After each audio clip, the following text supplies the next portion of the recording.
안녕하세요. 밤이 깊었네요.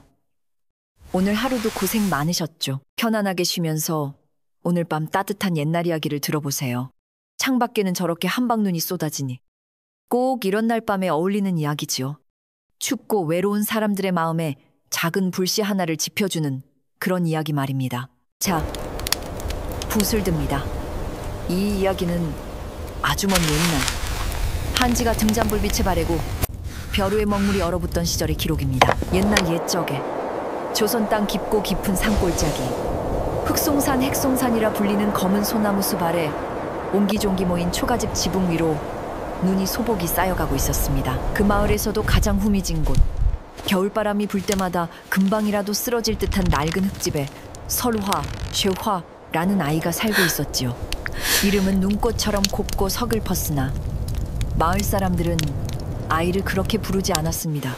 모두가 설화를 가리켜 길 이름 바보라 불렀습니다. 설화는 지독한 길치였습니다. 어느 날은 해가 중천에 떴을 때 뒷곁에 마른 장작을 가지러 갔다가 바로 옆에 대나무 숲으로 잘못 들어서는 바람에 해가 저물도록 헤맨 적도 있었습니다. 결국 온몸에 생채기가 나고서야 제 집 흙벽을 손으로 더듬고 나서야 겨우 방으로 돌아올 정도였습니다. 그래서 설화의 세상은 아주 좁았습니다. 앞을 보지 못하는 병든 어머니가 누워 계신 방 한 칸, 그리고 방문을 열면 바로 보이는 낡은 배틀 앞이 전부였지요. 방 안에는 쓴 한약 냄새 후각과 가실 날이 없었습니다. 그 냄새는 가난과 질병의 냄새이기도 했습니다. 설화가 밤낮으로 배를 짜는 찰칵, 찰칵하는 배틀 소리 청각는 마치 그녀의 굳은 살 박인 손이 흘리는 눈물 소리 같았고, 그 소리 사이로 어머니의 마른 기침 소리가 섞여 나왔습니다. 설화는 외로웠습니다. 마을 아이들은 설화네 집 울타리 밖에서 돌멩이를 던지며 놀려댔습니다. 길치 바보야, 오늘은 집이나 제대로 찾아왔냐? 어른들은 더했습니다. 그들은 설화를 보면 노골적으로 침을 뱉거나 고개를 돌렸습니다. 쯧쯧, 저 아이가 태어나고 아기가 산짐승에게 물려 죽었으니 필시 상문살, 성문살, 상문살, 상문살, 성문살 이 단단히 낀 게야. 설화는 그저 묵묵히 배틀에 앉아 옷감을 짤 뿐이었습니다. 그러던 어느 겨울, 며칠 동안 그칠 줄 모르는 눈보라 천연이골 역경가 매섭게 몰아쳤습니다. 바람은 문틈 사이로 비집고 들어와 청각 촛불을 꺼뜨렸고 흙벽을 울렸습니다. 어머니의 병세는 그 눈보라처럼 급격히 나빠졌습니다. 창백한 얼굴로 색색거리던 숨소리가 점점 희미해졌습니다. 약재는 이미 오래전에 떨어졌고 부엌의 쌀독도 바닥을 보이기 시작했습니다. 설화는 두려웠지만 이를 악물었습니다. 그녀의 눈앞에는 꼬박 속 달을밤을 세워 짱고운 비단 한 필이 놓여 있었습니다. 달빛 아래서도 은은하게 빛나는 새하얀 비단, 그것이 그녀와 어머니의 유일한 희망이었습니다. 어머니, 잠깐만 기다리셔요. 고갯마루 몇 개만 넘으면 되는 장터에 다녀오겠습니다. 이 비단을 팔아 따뜻한 쌀죽도 쏘어드리고 약도 지어올게요. 금방 다녀오겠습니다. 어머니는 대답할 기력도 없는 듯 희미하게 눈만 깜박였습니다. 설화는 비단을 품에 꼭 안고 문을 나섰습니다. 몇 번이나 뒤를 돌아보며 길을 다짐하고 또 다짐했습니다. 오늘은 절대 길을 잃으면 안 돼. 장터는 저쪽이야. 저쪽. 하지만 눈보라는 그녀의 눈을 가렸고 바람은 그녀의 미약한 방향 감각을 모조리 흩뜨려 놓았습니다. 장터로 가야 할 그녀의 발길은 어느새 인적 드문 얼어붙은 논두렁으로 향하고 말았습니다. 자방은 온통 흰 눈뿐이었습니다. 여기가 어디지? 공포가 그녀의 발목을 잡았습니다. 그녀는 울먹이며 달리다 그만 발을 헛디뎠습니다. 푹. 설화는 차가운 눈과 진흙이 뒤섞인 도랑에 그대로 처박혔습니다. 그녀가 목숨처럼 품에 안고 있던 새하얀 비단 희망의 상징이 더러운 흙탕물에 젖어 얼어붙기 시작했습니다. 그때였습니다. 에잉, 천한 것, 이 추운 날에 길바닥에서 객사라도 하려는 게냐. 벼락 같은 호통 소리에 설화가 고개를 들었습니다. 비싼 여우털 목도리를 두르고 윤기 흐르는 비단 도포 한복을 걸친 최진사 최준 씨가 말을 타고 가다 말고 그녀를 경멸하듯 내려다보고 있었습니다. 그는 이 마을의 가장 큰 지주였습니다. 최진사의 날카로운 눈길이 진흙에 더러워진 비단 뭉치에 머물렀습니다. 쓸모없는 것. 쯧쯧. 제 앞가림도 못하니 그는 차갑게 혀를 찼습니다. 내년을 노비로 팔려 해도 길도 못 찾는 것을 누가 사각이나 하겠느냐. 최진사는 말고 삐를 잡아당기며 비웃었습니다. 내 아비가 죽기 전에 내게 빚을 진 것을 잊지 않았겠지. 약조한 대로 봄이 오기 전에 갚아야 할 터인데 이 꼴을 보니 쯧쯧. 그는 더러운 것을 본다는 듯 고개를 돌리고는 게으른 것들이라 중얼거리며 말을 몰아 사라졌습니다. 매서운 바람이 그가 남긴 모욕적인 말을 설화의 뺨에 후려쳤습니다. 설화는 그 자리에 한참을 주저앉아 있었습니다. 차가운 줄도 몰랐습니다. 해가 저물고 까마귀 우는 소리가 들려서야 그녀는 얼어붙은 비단 뭉치를 들고 집으로 돌아왔습니다. 방 안은 얼음장처럼 싸늘하게 식어 있었습니다. 어머니는 가늘고 희미한 숨소리만 내쉬고 계셨지요. 설화는 불도 켜지 않은 채 배틀 앞에 주저앉았습니다. 흙벽 틈새로 파고드는 휑휑 우는 바람소리 청각과 마치 죽은 아비의 울음소리 같았습니다. 그녀의 뺨 위로 뜨거운 것이 소리 없이 흘러내렸습니다. 하지만 그녀는 아무 소리도 내지 않았습니다. 낡고 위태로운 등잔불 시각만이 어둠 속에서 그녀의 떨리는 어깨를 희미하게 비출 뿐이었습니다. 그날 밤 설화가 얼어붙은 몸을 간신히 녹이고 있을 때 최진사는 따뜻한 아랫목에 배를 깔고 누워 음흉한 미소를 짓고 있었습니다. 이튿날 바람 소리가 잦아들기도 전에 설원의 살인문이 거칠게 부서져라 열리는 소리가 났습니다. 바람 소리가 아니었습니다. 개 있느냐? 이년. 설화라 하는 계집이 있느냐? 최진사였습니다. 그는 어제 입었던 비단 도포보다 더 화려한 겉옷을 입고 하인 2명을 대동한 채 그 작은 흙집방 안으로 성큼성큼 들어섰습니다. 차가운 겨울 공기가 그의 뒤를 따라 방 안을 가득 메웠습니다. 그의 눈은 아픈 노모와 방구석에 놓인 더러워진 비단 뭉치를 차갑게 훑었습니다. 쯧쯧. 보아하니 비단은 이미 버렸구나. 빚을 갚을 방도가 없게 되었어.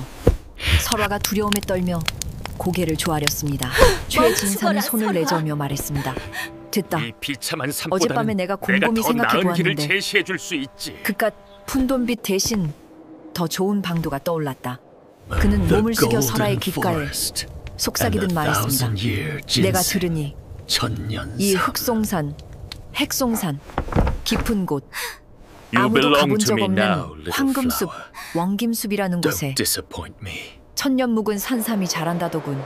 어머니가 누운 자리에서 희미하게 신음했습니다. 천년삼이라니. 그것은 전설 속에나 나오는 이야기였습니다. 최진사가 몸을 일으키며 선언하듯 말했습니다. 봄이 오기 전에, 저 산의 눈이 녹기 전에 그 천년삼을 구해 내게 가져오너라. 변수삼 핵심 사건. 그리하면 네 아비가 진빚은 물론이요, 이 낡은 집과 손바닥만 한밭되기까지 모두 내 것으로 인정해주마. 설화의 눈이 절망으로 커졌습니다. 진사나리. 저는 허나 최진사의 목소리가 얼음장처럼 차가워졌습니다.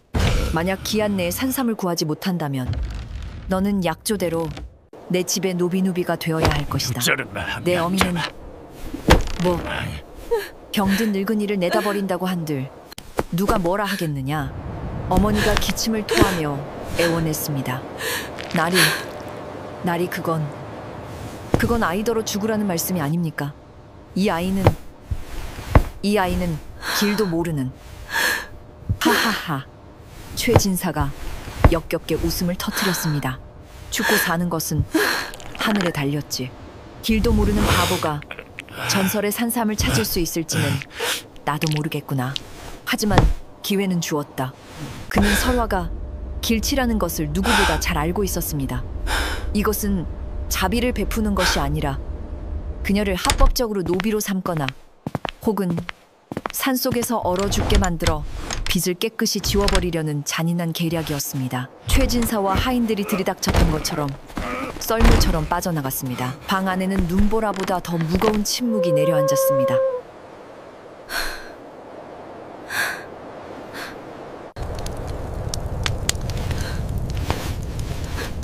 설아는 병든 어머니의 창백한 얼굴을 바라보았습니다. 선택의 여지가 없었습니다. 그것이 죽음으로 가는 길이라 할지라도 그것이 유일한 길이었습니다. 그날 밤 어머니가 고된 기침 끝에 겨우 잠든 것을 확인한 설아는 조용히 자리에서 일어났습니다. 그녀는 아궁이에 남아있던 차가운 고구마 3개와 녹슨 작은 손칼 하나를 품에 챙겼습니다. 낡은 솜저고리를 껴입고 발에는 해진 천을 겹겹이 동여맸습니다. 설아는 잠든 어머니를 향해 소리 없이 큰 절을 올렸습니다.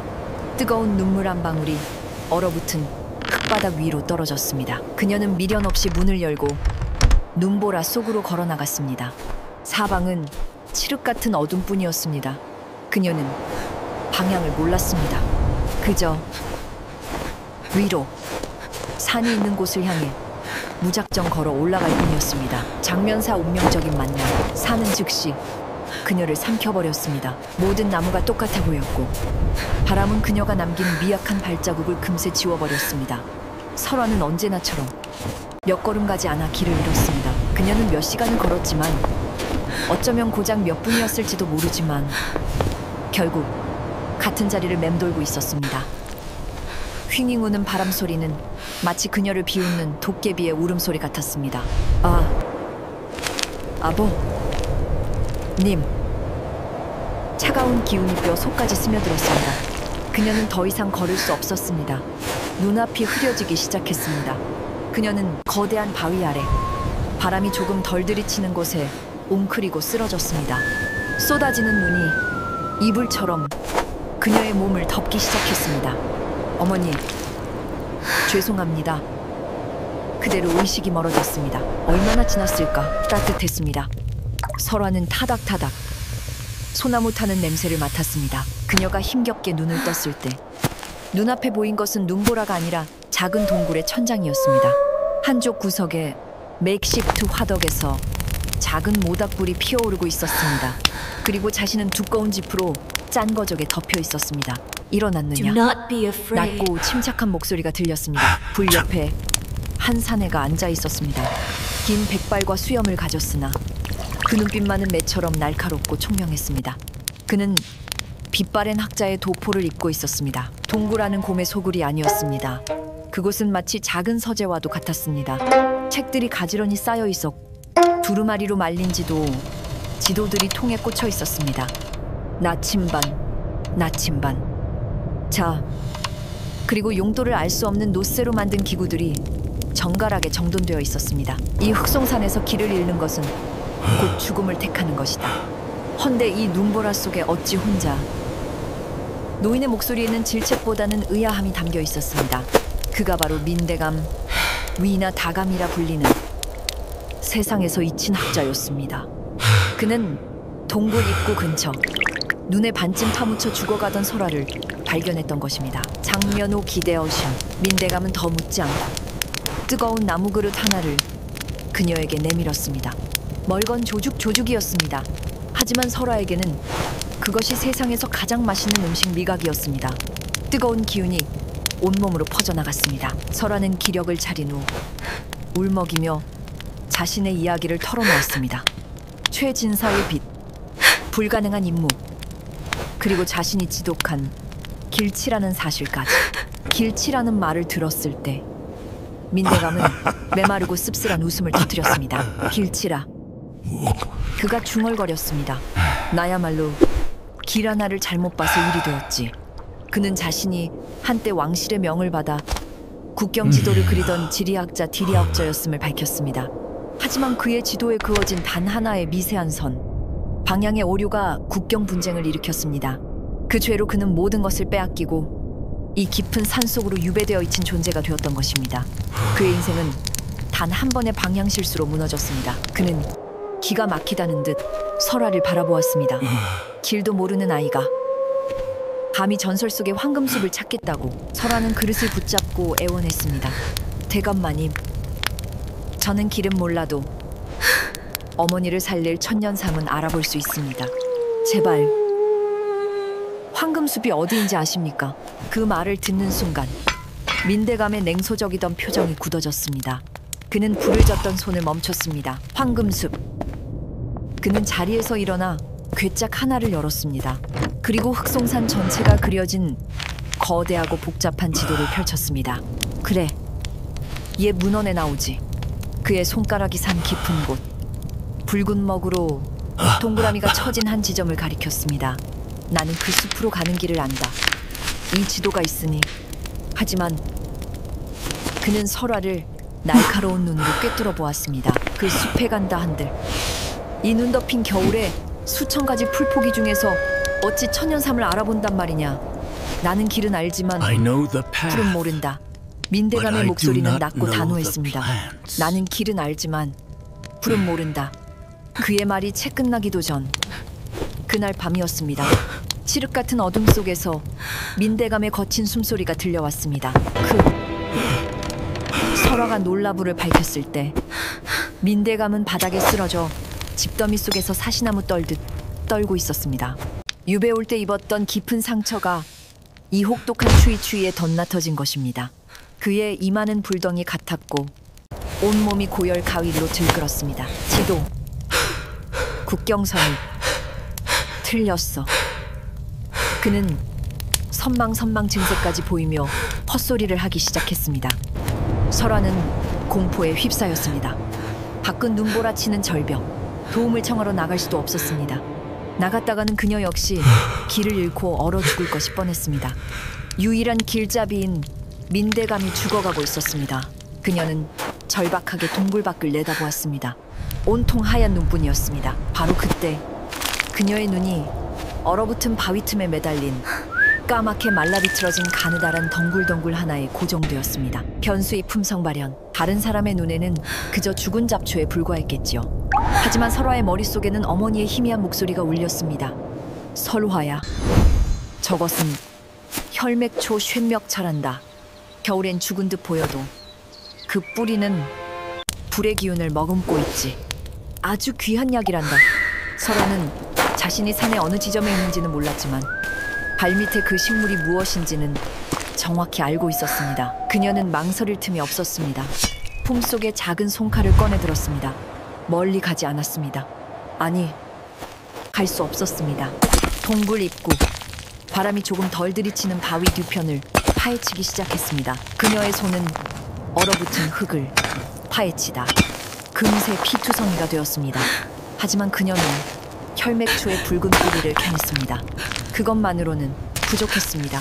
그녀는 바위 밑동에부터 자라는 푸른 이끼 있기를 긁어모으고 쓰러진 고목에서 마른 껍질 한 줌을 벗겨냈습니다.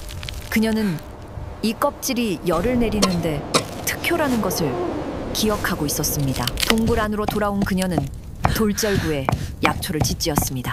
민대감의 약탕기에 눈을 녹인 물과 함께 약초를 넣고 끓였습니다.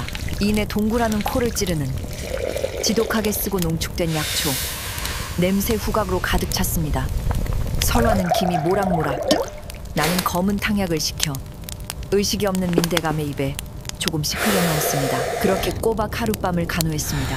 새벽녘 맹렬하던 민대감의 떨림이 서서히 멎었습니다. 불같던 열이 내렸습니다. 민대감이 땀에 젖은 채 무겁게 눈꺼풀을 들어 올렸습니다. 그는 쇠약한 목소리로 물었습니다. What happened? Is 내가 everyone 어찌- safe? 그의 시선이 그릇 바닥에 남은 약초 찌꺼기에 머물렀습니다.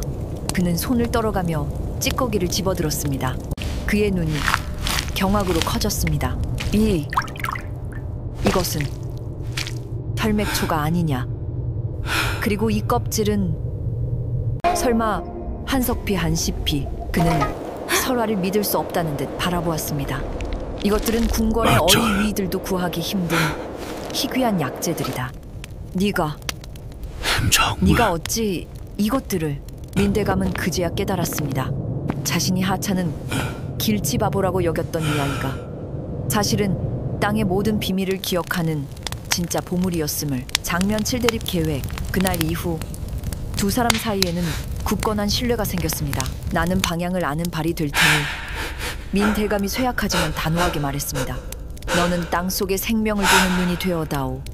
그들은 계획을 We must 세웠습니다. cross here before the snow 민대감의 falls. 몸이 회복되는 대로 But the guards 그의 patrol that 지도와 ridge, Skull and 나침반을 따라 황금숲의 좌표로 향한다. 그리고 그곳에 도착하면 길을 찾는 임무는 민대감이, 삶을 찾는 임무는 설화가 맡기로 했습니다. 한편 그 시각마을에서는 최진사가 안절부절 못하고 있었습니다. 벌써 며칠이 지났지만 설화에게서 감감무소식이었습니다. 하인들을 풀어 산 어귀를 뒤졌지만 설화의 발자국은 눈보라 속으로 사라진 뒤였습니다. 최진사는 두려워졌습니다. 계집아이가 산속에서 얼어 죽었다면 그는 빚도 못 받고 노비도 얻지 못하게 됩니다. 하지만 그의 마음속에는 더 큰 욕심이 불타고 있었습니다. 만약 저 바보 같은 년이 정말 황금숲을 찾기라도 했다면 그는 황금숲이라는 이름 그대로 그곳에 진짜 황금 원김이 묻혀 있을 것이라 믿었습니다. 이놈들, 최진사가 고함을 질렀습니다. 당장 산을 잘 아는 사냥꾼들을 모아라더는 못 기다린다. 계집아이를 찾든 보물을 찾든 내가 직접 가야겠다. 도끼와 밧줄로 무장한 거친 사내들이 최진사를 따라 눈 덮인 흑송산으로 향하기 시작했습니다. 장면팔같이의 확산, 위험한 여정. 며칠 후 민대감과 설화의 위험한 여정, 외힘한旅정이 시작되었습니다. 민대감이 가리키는 길은 일반 등산로가 아니었습니다. 짐승이나 다니는 험한 길이었습니다. 그들은 썩은 외나무다리 하나로 이어진 깊은 협곡시곡시면을 건너야 했습니다. 다리 아래로는 아찔한 백색의 심연뿐이었습니다. 바위 틈을 지날 때마다 바람은 마치 굶주린 늑대처럼 울부짖었습니다. 탱거 어느 순간 민대감이 나침반을 보며 멈춰섰습니다. 이상하구나. 이곳의 자성지심이 강해. 나침반이 멋대로 돈다. 지도상의 길을 잃었어. 민대감이 당황한 사이 설화는 눈을 감고 코를 킁킁거렸습니다. 대감마님, 아닙니다. 왼쪽. 저 절벽 쪽으로 가야 합니다. 무엇을 보고 그러느냐? 냄새가 납니다. 설화가 확신에 차 말했습니다. 축축한 흙냄새와 백송박송의 냄새가 납니다. 어머니께서 그러셨어요. 영험한 삶은 오직 백송이 숨쉬는 곳에서만 자란다고. 민대감은 더 이상 그녀를 의심하지 않았습니다. 그는 설화의 식물 기억을 따랐습니다. 그들이 좁은 바위 틈을 비집고 나갔을 때 거짓말처럼 바람 소리가 멎었습니다. 눈앞에 믿을 수 없는 광경이 펼쳐졌습니다. 사방이 절벽으로 둘러싸여 바람을 막아주는 숨겨진 분지분디. 겨울의 차가운 햇빛이 그곳에만 집중되어 쏟아지고 있었습니다. 그 햇살에 눈은 모두 녹아 바닥에는 기니 모락모락 피어오르는 푸른빛의 식물들이 융단처럼 깔려 있었습니다. 그곳이 바로 황금숲이었습니다. 황금은 없었지만 그 어떤 황금보다 귀한 생명성밍으로 가득 찬 곳이었습니다. 설화는 마치 꿈을 꾸듯 그 풀밭 사이를 걸었습니다. 그녀는 다른 약초들에는 눈길도 주지 않았습니다. 그리고 마침내 가장 크고 오래된 백송 나무 아래에서 걸음을 멈췄습니다. 그녀는 손가락으로 축축한 땅을 가리켰습니다. 저기서 숨 쉬고 계셔요. 두 사람은 조심스럽게 경건하게 땅을 파헤쳤습니다. 그리고 마침내 그것을 발견했습니다. 단순한 뿌리가 아니었습니다. 마치 잠자는 아이의 형상을 한 흙 속에서도 희미하고 따뜻한 빛빛을 발하는 천년상 챔년 타부이였습니다. 설화와 민대감이 막 숨을 죽이며 흙 속에서 희미한 빛을 뿜는 인삼을 조심스럽게 들어올리던 바로 그 순간이었습니다. 하하하, 수고들 많았다. 이 바보들아. 숲 입구에서 탐욕에 번들거리는 눈의 최진사가 사냥꾼들을 이끌고 나타났습니다. 그는 짐승의 발자국을 따라 두 사람을 몰래 뒤쫓아왔던 것입니다. 그 귀한 것을 감히 흙 묻은 손으로 만지다니. 이놈들아, 어서 저것들을 끌어내고 산삼을 빼앗아 오너라. 도끼와 몽둥이를 든 사냥꾼들이 낄낄거리며 다가왔습니다. 그 순간 민대감이 쇠약하지만 위험 있는 태도로 설화를 등 뒤로 감추며 버티고 섰습니다. 멈추어라. 최진사 그의 목소리는 산 전체를 울릴 듯했습니다. 그대는 양반의 신분으로 어찌 대낮에 산적과 같은 강도질을 하려 드는가? 하늘이 두렵지도 않은가? 최진사가 코웃음을 쳤습니다. 흑나라의 죄를 짓고 쫓겨난 유백액 료페컥 신세의 말이 많구나. 저 계집은 본디 내 노비가 될 운명 저것이 찾은 것은 당연히 내 것이다어서 사냥꾼 중 하나가 인삼 옆에 피어난 유난히 붉고 탐스러운 열매를 보고 신기해하며 손을 뻗었습니다. 오, 이것도 보기 드문 영약인가 본데. 그때 설화가 민대감의 뒤에서 걸어 나왔습니다. 그녀는 더 이상 두려움에 떨던 길치 바보가 아니었습니다. 그녀의 눈은 맑고 단단했으며 목소리는 작았지만 황금숲의 정적을 꿰뚫었습니다. 그것은 사독 저두 열매입니다. 사냥꾼의 손이 허공에서 그대로 멈췄습니다. 설화는 그를 똑바로 바라보며 또렷하게 말했습니다. 만지기만 해도 살같이 썩어 들어가고 만약 입에 넣는다면 3시즌 3시전 안에 온몸에 독이 퍼져 그 어떤 약으로도 구하지 못할 것입니다. 그녀의 목소리에는 한치의 망설임도 두려움도 없었습니다. 사냥꾼들은 기겁하며 뒷걸음질 쳤습니다. 그들은 이 신비로운 숲과 숲의 모든 비밀을 아는 듯한 설화가 순식간에 두려워졌습니다. 이 쓸모없는 놈들, 최진사가 격노했습니다. 전현의 말에 속다니 내가 직접. 최진사가 탐욕에 눈이 멀어 직접 인삼을 빼앗으려 설화에게 달려드는 바로 그 순간이었습니다. 그들이 숲입구에서 고함치고 무기를 부딪히며 소란을 피운 탓일까요? 쿠르르릉. 하늘이 무너지는 듯한 소리와 함께 산 전체가 울렸습니다. 최진사가 서 있던 절벽 위, 그들의 소란에 위태롭게 매달려 있던 거대한 눈더미가 마침내 무너져 내리기 시작했습니다. 안 돼. 분지번디 안쪽에 깊숙이 들어와 있던 설화와 민대감은 안전했습니다. 하지만 숲입구에서 탐욕을 부리던 최진사와 사냥꾼들은 피할 틈이 없었습니다. 하얀 눈사태가 마치 거대한 괴물처럼 그들의 탐욕을 그대로 덮쳐버렸습니다. 그들은 비명조차 제대로 지르지 못하고 눈더미와 함께 절벽 아래로 굴러떨어졌습니다. 장면구, 인과응보. 그들은 죽지는 않았습니다. 하지만 혹독한 대가를 치렀지요. 최진사는 2다리가 부러졌고 사냥꾼들은 중상을 입었습니다. 그들은 혹한 속에서 가지고 온 식량과 도구들을 모두 잃은 채 비명을 지르며 절망적으로 산을 기어 내려가야 했습니다. 최진사의 탐욕은 결국 그의 건강과 명예, 그리고 훗날 부러진 다리를 치료하기 위해 집안의 재산, 자산까지 모두 팔게 만들었습니다. 장면식 달콤한 열매. 설화와 민대감은 조용히 천년삼을 수습하여 산을 내려왔습니다. 민대감의 지도가 아닌 설화가 기억하는 안전한 풀과 따뜻한 바위가 있는 길을 따라서였습니다. 천년삼은 곧장 관아관야에 바쳐졌습니다. 사또는 이 기이한 일에 크게 놀라 즉시 임금님께 장계 종기를 올렸습니다. 설화는 그 공으로 삼의 작은 뿌리 하나를 하사받아 그것을 정성껏 따려 어머니께 드렸습니다. 기적처럼 며칠 만에 어머니는 자리에서 일어나 딸의 손을 따뜻하게 잡을 수 있게 되었습니다. 길도 모르는 소녀가 전설의 약초를 찾고 유배된 학자가 그녀를 도왔다는 이야기는 한양 함령의 궁궐까지 전해졌습니다. 임금은 모든 자초지종을 듣고 민대감의 지도가 틀린 것이 아니라 너무 정확하여 이웃나라의 비밀까지 드러낸 탓에 간신들의 모함을 받았음을 깨달았습니다. 임금은 즉시 민대감의 유배를 풀고 그의 관직을 복권시켰습니다.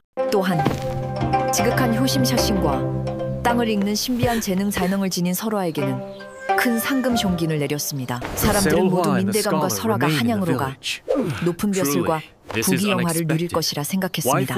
하지만 2사람은 흑송산 아래 자신들의 작은 마을에 남기를 택했습니다. 민대감과 이제는 그의 수양딸이 된 설화는 임금이 내린 상금으로 그낡고 쓰러져가던 흙집터에 약초원 역초엔을 지었습니다. 가난하여 약 한 천 못 먹고 죽어가는 백성들을 위해 약초를 기르고 병을 돌보는 곳이었습니다. 혹독했던 겨울이 가고 마침내 산과 들에 따스한 꽃이 피는 봄이고 희망이 찾아왔습니다. 설화는 더 이상 길 잃은 바보가 아니었습니다. 마을 사람들은 그녀를 존경과 감사를 담아 약초선녀, 역처센유라 불렀습니다. 이야기의 마지막 장면은 이렇습니다. 따스한 봄볕 We 아래 only take a small 설아가 piece from each 약초원에서 plant, 환하게 so the 웃고 garden 있습니다. can continue to heal 예전에 us 그녀를 all 놀리며 spring. 돌을 던지던 마을 아이들. This is the Korean 아이들. mint, bangpum. 이제는 그녀 We 주위에 use it 둥글게 for 모여 colds. 앉아 빵풍. 그녀가 Is 가르쳐주는 it bitter? 풀꽃의 이름을 진지하게 배우고 있습니다. 낡은 초가집은 온데간데없. 약재다리는 향기로운 연기가 피어오르는 튼튼한 기와집 안에서 어머니의 잔잔한 웃음소리, 청각과 노래처럼 들려오고 있었습니다. 에필로그. 자, 이야기는 여기까지입니다. 사람들은 황금숲에 진짜 황금이 묻혀 있을 거라 믿었지만 어쩌면 그곳은 한 영혼이 자신의 진정한 가치까지를 찾는 곳이었을 뿐입니다. 가장 큰 보물은 황금이나 천년삼이 아닐지도 모릅니다. 그것은 한 사람의 겉모습이나 점점 결점체됨, 너머에 있는 가짜. 진실한 마음을 꿰뚫어보는 눈, 그리고 자신의 가장 큰 약점 역됨이야말로 점점 가장 위대한 힘이 될 수 있음을 깨닫는 지혜일 것입니다. 밤이 아주 늦었군요. 이제 그만 등불을 꺼야겠습니다. 편히 쉬시지요.